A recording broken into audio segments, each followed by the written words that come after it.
আগামী বছরের গোড়ার দিকে ফেব্রুয়ারি মার্চের মধ্যে, বড়জোর এপ্রিল, কারণ এরপরে জুন মে জুন এলেই আমাদের আবহাওয়া বৈরী হয়ে পড়ে, নির্বাচন তখন হবে না।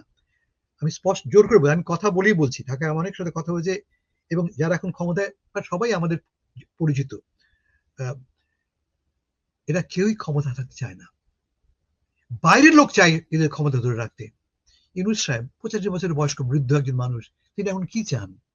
তাকে 16 ঘন্টা কাজ করতে হয়, তার স্ত্রী অসুস্থ, তিনি চান না, তিনি বলছেন এই কাজটা একটা থ্যাঙ্কলেস জব। আমাকে আমি শুনেছি একজন একজন উপদেষ্টা বলছেন যে আমরা যাই করি না কেন কখনো ধন্যবাদ পাবো না, কারণ কারণ না কখনোই আমরা ফুলফিল করতে পারবো না আমাদের ডিমান্ডটা। তোমরা যা চাও আমরা কখনোই ফুলফিল করতে পারবো না, আমরা চেষ্টা করে যাচ্ছি আমরা, কারণ এতগুলি ফ্যাক্টর আমার বিরুদ্ধে কাজ করছে যে সেগুলিকে অতিক্রম করে সাফল্য অর্জন আমার পক্ষে কার্যত অসম্ভব।